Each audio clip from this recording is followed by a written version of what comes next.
شریف ہمیں ملی ہے، طٰہٰ شریف ہمیں ملی ہے، یہ قرآن کی صورتیں ہمیں ملی ہے۔ فرشتوں نے کہا وَطُوبَى لِأَجْوَافٍ تَحْمِلُ هَٰذَا، ان سینوں کو مبارکبادی ہو جو سینے ان قرآن کی صورتوں کو اپنے اندر سمانے والے ہیں۔ سبحان اللہ۔ وَطُوبَى لِأَلْسِنَةٍ تَتَكَلَّمُ بِهَٰذَا، اور ان زبانوں کو مبارکبادی ہو جو زبانیں ان قرآن کی تلاوت کرنے والے۔ قرآن خود بھی پڑھیے اور قرآن اپنے بچوں کو بھی پڑھائیے۔ بظاہر آپ کو خستہ حالت میں لگتے ہیں مدرسے، سرکار کی طرف سے بھی کوئی خاص امداد نہیں ہوتی، وہی بوریاں ہیں، وہی چٹائیاں ہے، وہی ایک مدرس ہے، مگر سبحان اللہ کتنا نورانی سما ہوتا ہے۔ ایک بچہ سامنے بیٹھا ہے، ادھر استاد ہے، بیچ میں قرآن ہے، قرآن کی تلاوت ہو رہی ہے، اللہ کی طرف سے سکینہ نازل ہو رہا ہے، فرشتے چادر رحمت کو تانے ہوئے ہیں۔ اللہ اکبر، آپ اندازہ تو لگائیں، یہ قرآن ہے جس کو پڑھو تو سکون نصیب ہو جائے، جس کو تعویذ بنا کے گلے میں ڈالو تو مریض کو شفا ہو جائے، عدالت میں پڑھ کے سنا دو تو اسی سے فیصلہ ہو جائے، اور اگر جنگ میں قرآن کی تلاوت ہو جائے تو جنگ اپنے فیصلے سے۔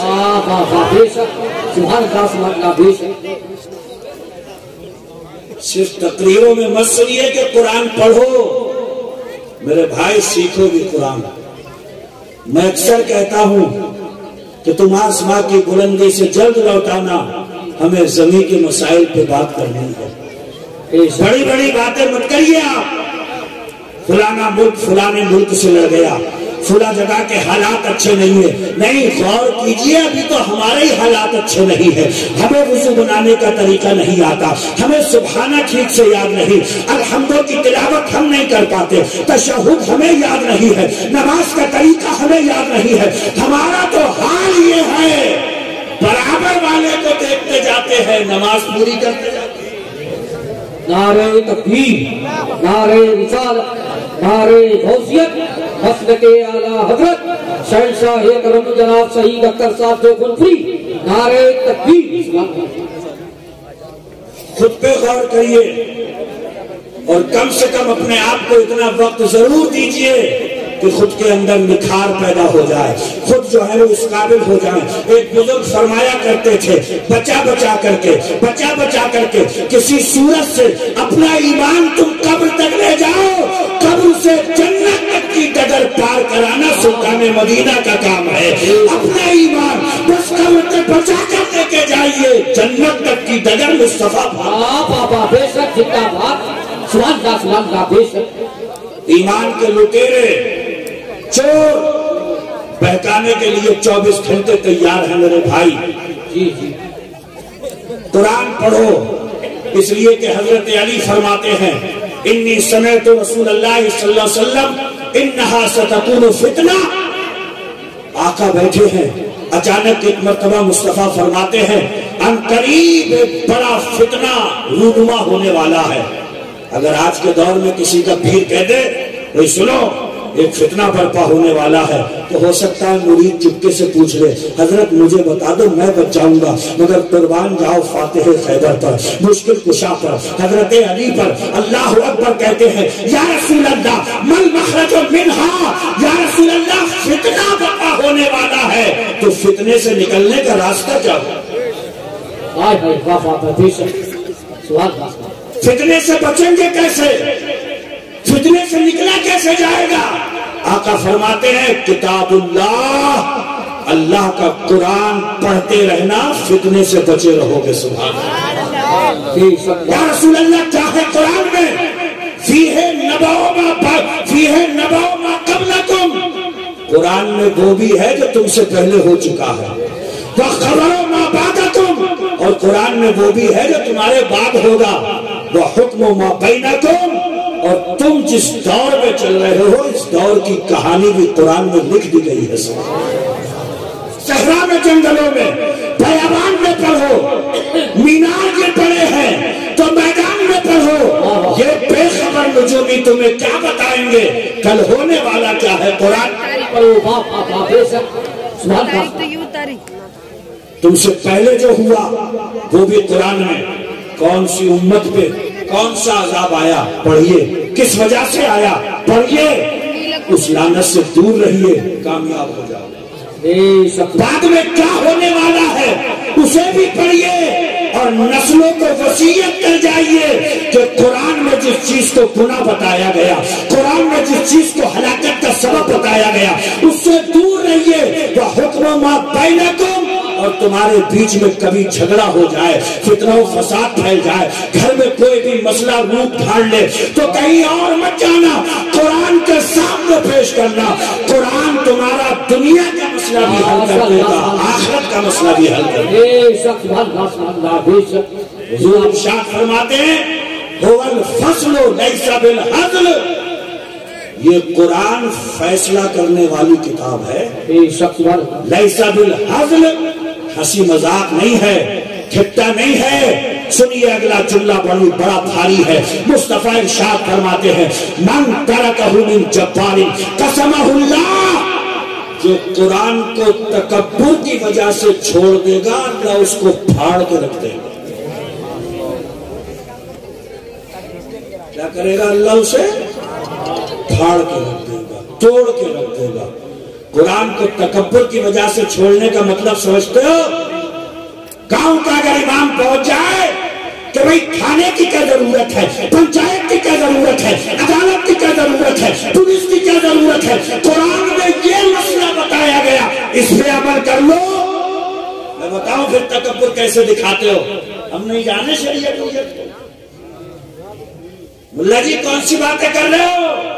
سنو مصطفیٰ فرماتے ہیں من ترکہ من جبار قسمہ اللہ، جو قرآن کو تکبر کے ساتھ اگر چھوڑے گا اللہ اسے توڑ کے۔ قرآن کو امام بناؤ، قرآن کو مقتدا بناؤ، قرآن کو رہنما بناؤ، قرآن کو سامنے رکھ کر کے زندگی اور شعراء حیات کی پابندیوں کو طے کرو۔ قرآن پھسلنے نہیں دے گا، قرآن گلنے نہیں دے گا، قرآن گمراہ نہیں ہونے دے گا۔ جس کا امام قرآن ہوتا ہے سبحان اللہ اس کا ٹھکانہ جنت۔ اگلا جملہ سنیے وَمَنِ ابْتَغَى الْهُدَى فِي غَيْرِهِ أَضَلَّهُ اللَّهُ، مصطفیٰ فرماتے ہیں اور جو کامیابی، کامرانی، ہدایت قرآن سے ہٹ کر کے تلاش کرے گا اللہ اس کو گمراہ کر کے رکھ دے گا۔ کہاں کہاں کامیابی نہیں تلاشی؟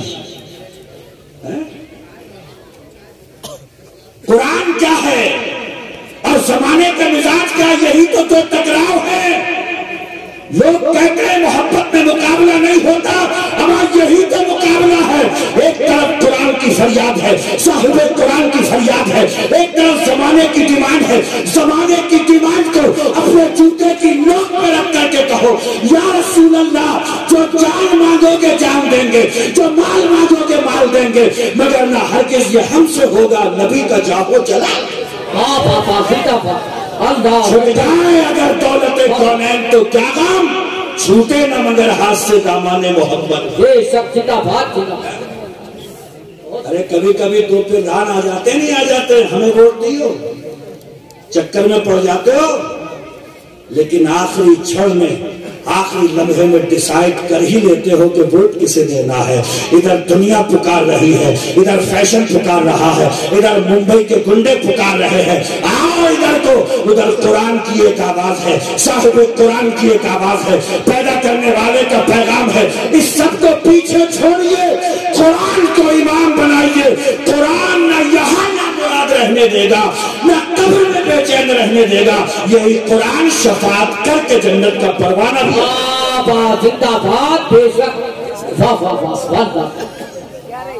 مگر کہاں رکھا ہے قرآن؟ کہاں ہے قرآن؟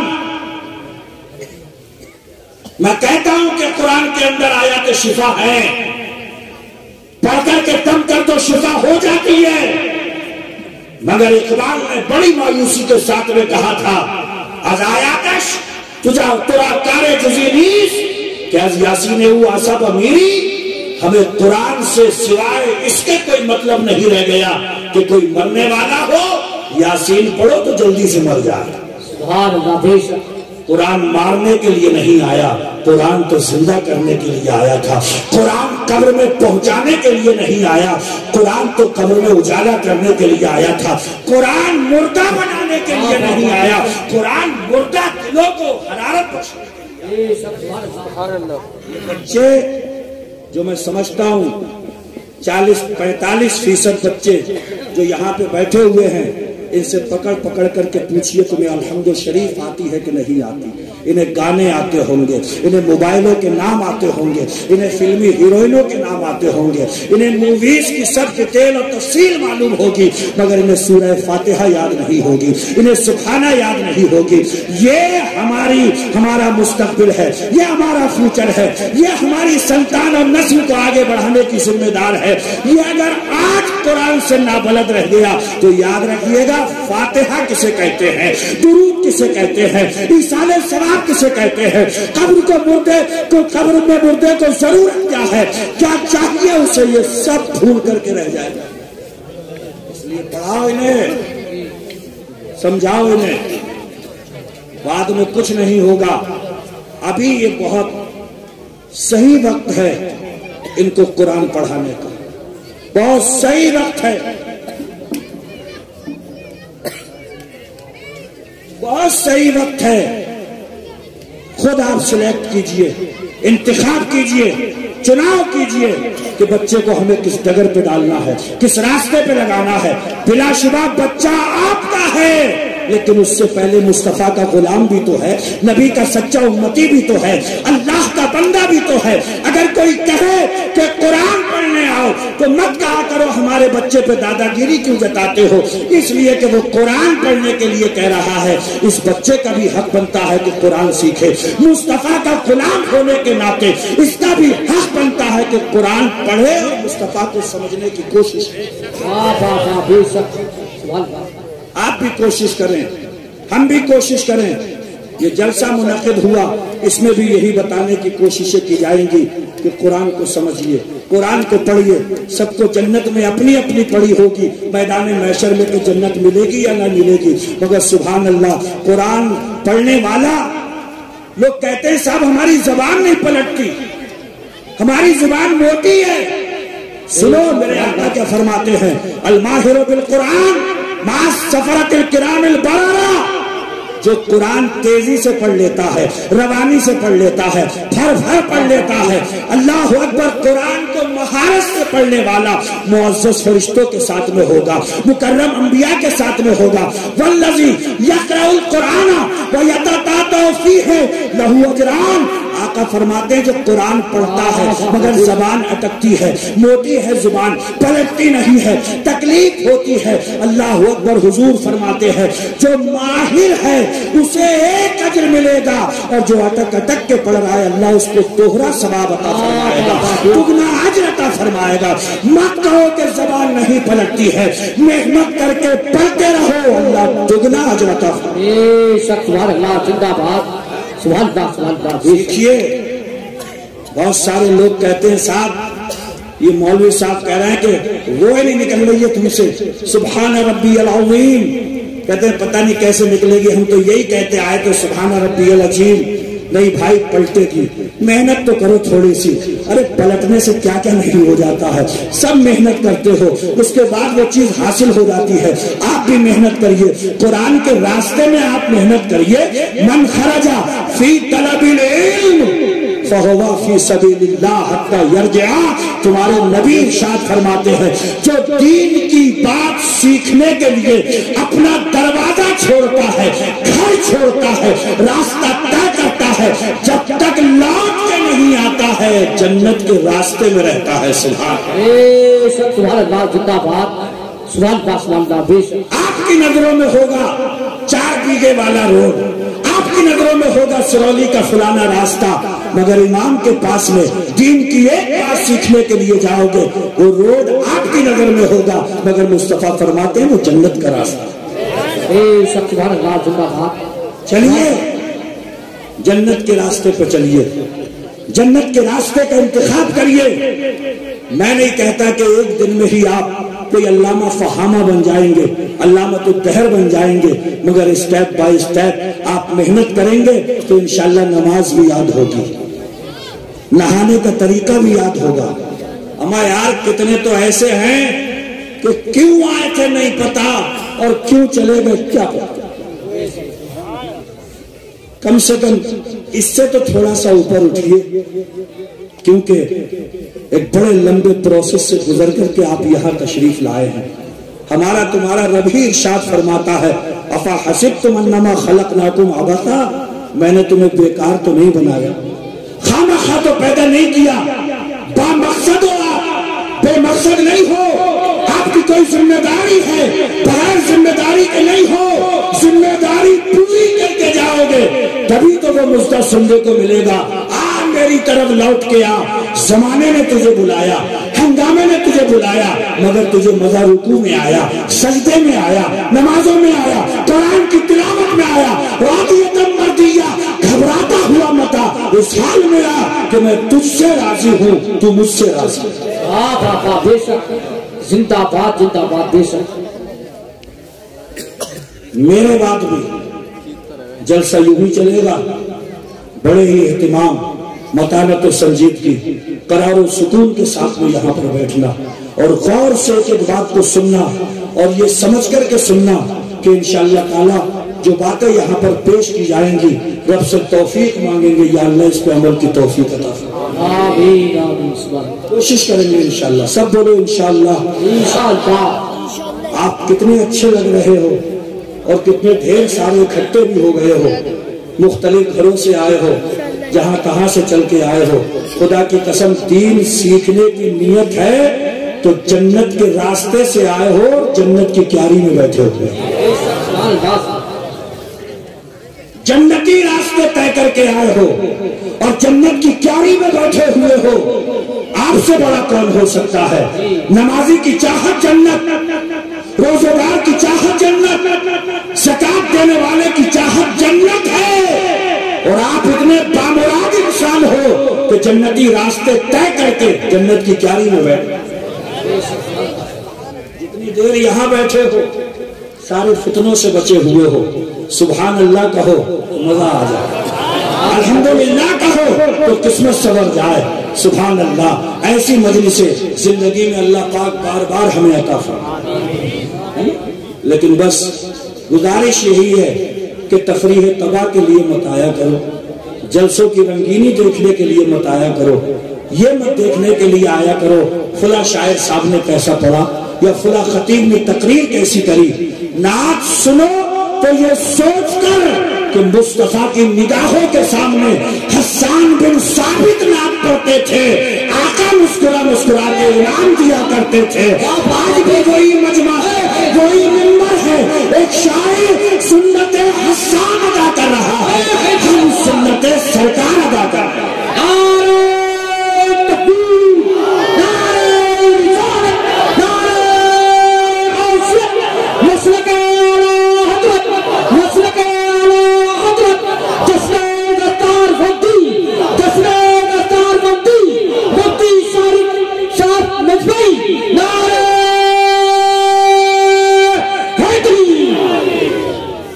یہ سنت حسان ادا کرنے بیٹھے ہیں اور آپ سنت سرکار ادا کرنے بیٹھے ہیں۔ وہ دونوں ٹانگیں پھیلا کے بیٹھے ہیں، سمیٹ کے بیٹھا کرو، تم تو دونوں نالی ہماری طرف ہی کیے پڑے، کم سے کم منبر کا تو احترام کرو۔ دونوں ٹانگیں پھیلا دی آگے کو آپ نے۔ ہم اہل سنت و جماعت ہیں، سبحان اللہ۔ ہمارا عقیدہ ہے کہ ہم جلسہ یہاں کر رہے ہیں، مصطفیٰ مدینے سے ملاحظہ کر رہے ہیں، تو جب نبی ملاحظہ کر رہے ہیں تو یہاں پر بیٹھو قرینے سے، ادب کے ساتھ میں، سکون کے ساتھ میں، تاکہ انہیں بیٹھے ہوئے اچھے لگ جائیں، بولتے ہوئے اچھے لگ جائیں، اللہ کی تصویر بیان کرتے ہوئے اچھے لگ جائیں۔ ایک ہی جلسہ اگر مصطفیٰ کو پسند آ گیا تو علماء بھی کامیاب ہے انشاءاللہ۔ آپ سب کبھی کبھی جلسہ ایسا پر نور ہو جاتا ہے، پر کیف ہوتا ہے، محسوس ہوتا ہے کہ رب کی بارگاہ میں قبولیت کے دروازے کھل رہے ہیں۔ اور سبحان اللہ یہ جلسہ تو دو عنوان لیے ہوئے ہے، جلسہ بھی ہے اور ساتھ میں دستار بندی کا فیضان بھی ہے۔ سبحان اللہ، دونوں چیزیں۔